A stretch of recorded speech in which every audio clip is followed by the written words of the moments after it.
Hello student, this is the second topic of presence of carbon of this chapter. So when we talk about presence of carbon, we talk about presence of carbon in earth crust and atmosphere. The concentration of earth crust is only 0.02% in the form of mineral, carbonates, coal and petroleum. मतलब अर्थ का इसका जो percentage है वो सिर्फ 0.02% है। किसके form में बेटा? मिनरल्स के फॉर्म में, कार्बोनेट्स के फॉर्म में, कोल एंड पेट्रोलियम के फॉर्म में। जो अर्थ क्रस्ट की बात करते हैं तो ये सॉलिड, लिक्विड और गैस तीनों के फॉर्म में प्रेजेंट होता है। ठीक है, अर्थ क्रस्ट मतलब कि फर्स्ट लेयर ऑफ अर्थ, जो अर्थ की जो फर्स्ट लेयर है, जो सबसे अपर लेयर है उसको हम अर्थ क्रस्ट कहते हैं। तो सॉलिड फॉर्म में क्या होता है? तुम्हारा बाइकार्बोनेट हो गया, कार्बोनेट हो गया, कैल्शियम कार्बोनेट। लिक्विड फॉर्म में तुम्हारा पेट्रोलियम आ जाएगा और गैसेस फॉर्म में क्या हो जाएगा? तुम्हारा नेचुरल गैसेस आ जाएगा। Okay, now next is the concentration of atmosphere is only 0.03% in the form of carbon dioxide. Atmosphere में कार्बन का परसेंटेज कितना है बेटा? गैसेस फॉर्म में, कार्बन डाइऑक्साइड के फॉर्म में ओनली 0.03% है। देख ही सकते हैं कि the percentage of carbon is very less due to very less how carbon is able to do so many compound. Okay, तो इतना कम परसेंटेज होने के बाद भी इतने सारे कंपाउंड कैसे बना लेता है? इट इज़ वेरी ये क्या है? ये बहुत ज़्यादा स्ट्रेंज है। अगर हम नेक्स्ट बात करें, कार्बन का प्रेजेंस जो है ये हमारे यूनिवर्स में कितना है, तो ये आपको दिख ही रहा है कि there is the fourth most abundant element. Okay, तो ये जो है फोर्थ मोस्ट अबंडेंट एलिमेंट है।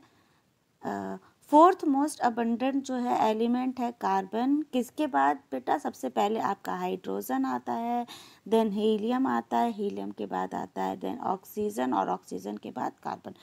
तो कार्बन का परसेंटेज, कार्बन का अबंडेंट जो है, ठीक है, कॉन्सेंट्रेशन जो है कार्बन का, जो कंपोजिशन है वो यूनिवर्स में कौन से कितने नंबर पे आता है? वो फोर्थ प्लेस पे आता है। ओके, नेक्स्ट जो है, when we talk about abundance in earth crust of carbon, तो कार्बन का जो परसेंटेज है वो अर्थ क्रस्ट में कौन से नंबर पे आता है? जैसे कि पहले बता ही चुके हैं कि this is the upper layer of earth crust. ये अर्थ क्रस्ट की कौन सी लेयर है? ये अपर लेयर है।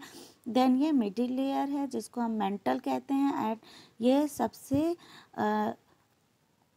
नीचे की लेयर है, लोअर लेयर है, जिसको हम क्या कहते हैं? कोर। ओके, तो अब क्या हो गया कि कार्बन का जो परसेंटेज है अर्थ क्रस्ट में वो 17th नंबर पे है। इट मीन्स कि 17th most abundant element in earth crust after oxygen, silicon, aluminium, iron, then हो गया आपका calcium, sodium, magnesium, potassium, titanium, फिर क्या हो गया? हाइड्रोजन, उसके बाद हो गया आपका फास्फोरस, उसके बाद मैंगनीज, आयरन, बेरियम, स्टोंटियम के बाद सल्फर, सल्फर के बाद कार्बन।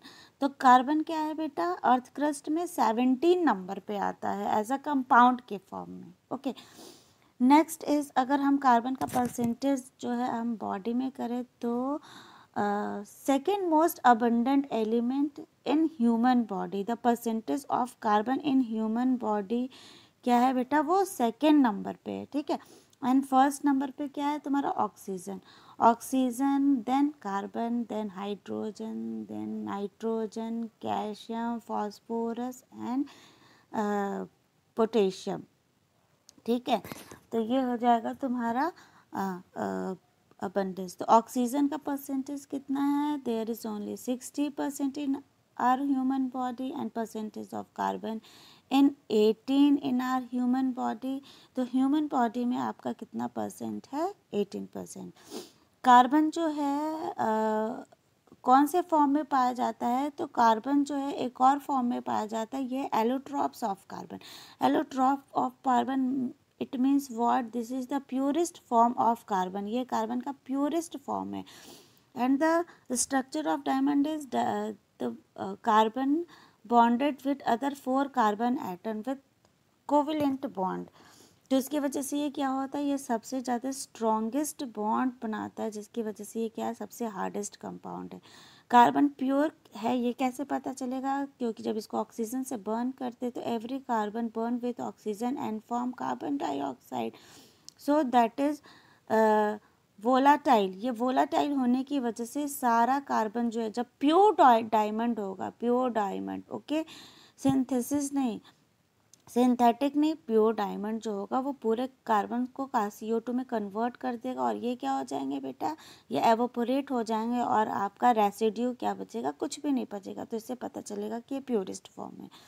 तो दूसरा और कौन सा एलोट्रॉप्स है, दूसरा इसका ग्रेफाइट के फॉर्म में भी आता है। ग्रेफाइट कैन से फॉर्म में आता है, यह हेक्सागोनल फॉर्म में आता है, और हेक्सागोनल फॉर्म के साथ ये किस में होते हैं बेटा, ये लेयर फॉर्म में भी होती है। ये देख रही है हेक्सागोनल की, ये लेयर फॉर्म, मतलब ये फर्स्ट लेयर, ये सेकेंड लेयर, और इन दोनों लेयर के बीच में जो हमारा फोर्स ऑफ अट्रैक्शन होता है वो एक फिजिकल फोर्स होता है, जिस ये एक सबसे वीकेस्ट फोर्स होता है, जिसको हम क्या कहते हैं, वंडर वॉल फोर्स कहते हैं।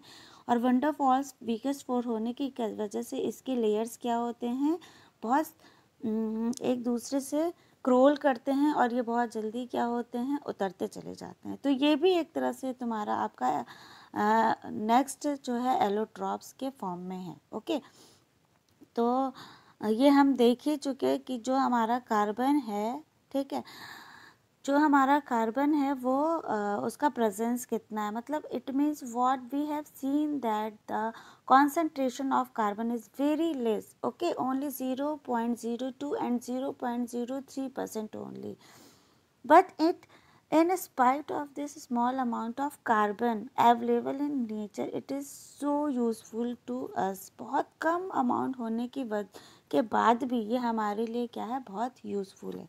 आई होप सो ये आपको अच्छे से समझ में आया होगा। तो इस वीडियो को लाइक करें और ज़्यादा से ज़्यादा सब्सक्राइब करें।